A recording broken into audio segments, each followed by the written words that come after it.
ఈ వీడియోలో ఉన్న ఇంట్రెస్టింగ్ క్వశ్చన్స్ లో మీకు ఎన్నింటికి ఆన్సర్స్ తెలుసో కామెంట్ చేయండి. Global best young go award 2025లో భారతీయ కంప్యూటర్ సైన్స్ విద్యార్థులు ఏ పతకాన్ని గెలుచుకున్నారు? Your options.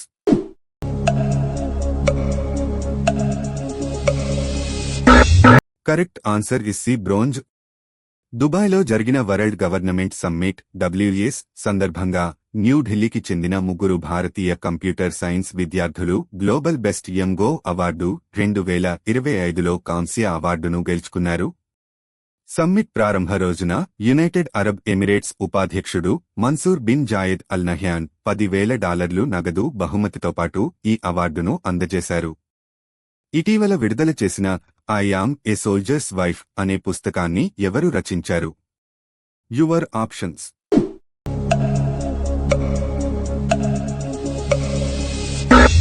Correct answer is B Geetika Lidder.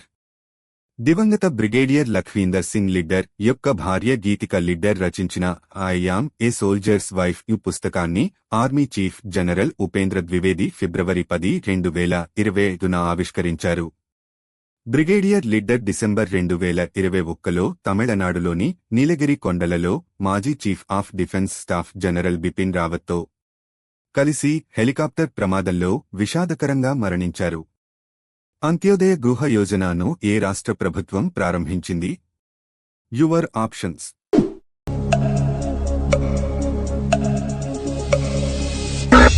Correct answer is D Odisha. ఆర్థికంగా వెనుకబడిన వర్గాలకు సరసమైన గృహాలను అందించాలనే లక్ష్యంతో ఒడిశా రాష్ట్ర ప్రభుత్వం అంత్యోదయ గృహ యోజనను ప్రారంభించింది. ఫిబ్రవరి 8, 2025న ఒడిశా క్యాబినెట్ ఈ పథకాన్ని ఆమోదించింది.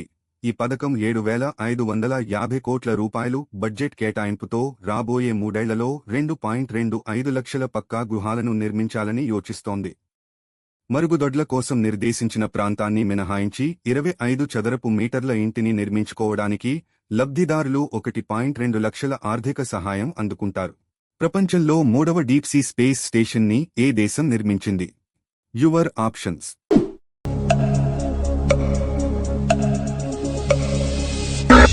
Correct answer is C China. China ప్రభుత్వం లోతైన సముద్ర పరిశోధన సదుపాయాన్ని ఆమోదించింది.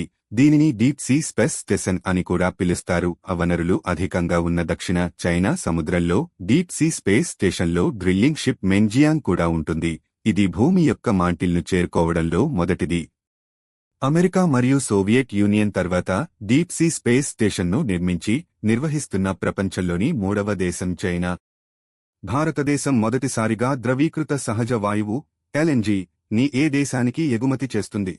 Your options.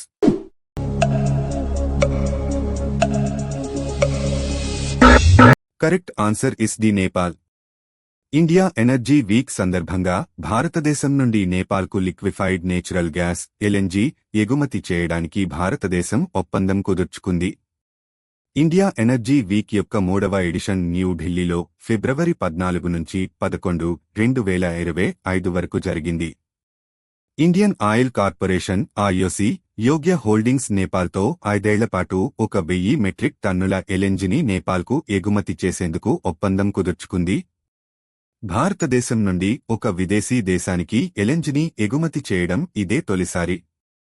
భారతదేశపు మొదటి వేవ్ ఎనర్జీ పైలట్ ప్రాజెక్ట్ ఏ ప్రదేశంలో ఏర్పాటు చేయబడుతుంది? Your options.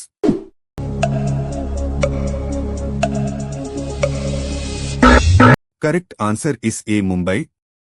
భారతదేశపు మొట్టమొదటి వేవ్ ఎనర్జీ పైలట్ ప్రాజెక్టును అభివృద్ధి చేయడానికి కేంద్ర ప్రభుత్వ యాజమాన్యంలోని BPCL Israel company eco wave పవర్తో ఒప్పందం కుదుర్చుకుంది. 100 కిలోవాట్ పైలట్ ప్రాజెక్ట్ ముంబైలో ఏర్పాటు చేయబడుతుంది. ఇది సముద్రపు అలలను శక్తిగా మార్చడానికి ఇజ్రాయెలీ వేవ్ ఎనర్జీ కన్వర్టర్ టెక్నాలజీని ఉపయోగిస్తుంది.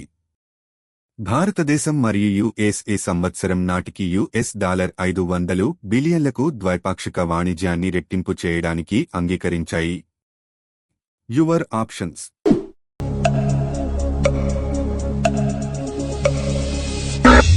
Correct answer is C 2030. Samvad యొక్క 4వ ఎడిషన్ ఎక్కడ నిర్వహించబడింది? Your options.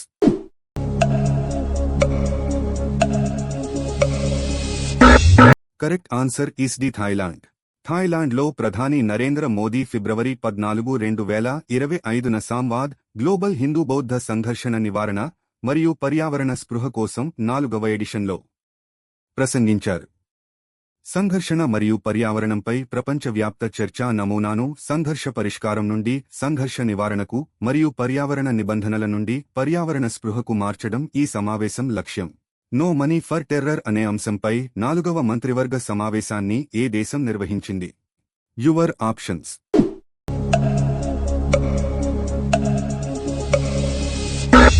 Correct answer is a Germany. 4వ నో మనీ ఫర్ టెర్రర్ సదస్సును జర్మనీ ప్రభుత్వం ఫిబ్రవరి 13, 2025న జర్మనీలోని మ్యూనిచ్లో నిర్వహించింది. నో మనీ ఫర్ టెర్రర్ అనే అంశంపై జరిగిన 4వ మంత్రివర్గ సమావేశంలో భారత ప్రతినిధి బృందానికి కేంద్ర హోం వ్యవహారాల సహాయ మంత్రి నిత్యనాథ్ రాయ్ నాయకత్వం వహించారు.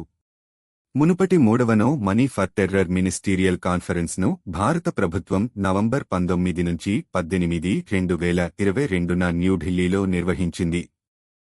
ఫిబ్రవరి 2025లో కాశీ తమిళ సంగమం 3.0 ఈవెంట్ ఎక్కడ జరుగుతోంది?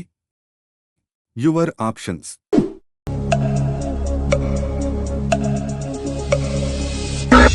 Correct answer is B Varanasi.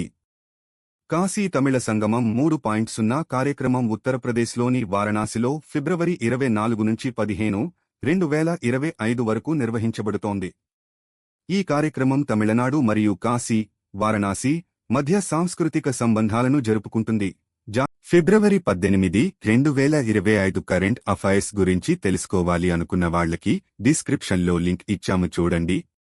ఈ వీడియోలో ఉన్న ఇంట్రెస్టింగ్ క్వశ్చన్స్ మీకు నచ్చినట్టు అయితే లైక్ షేర్ చేసి వీడియో ఎలా ఉంది కామెంట్ చేయండి.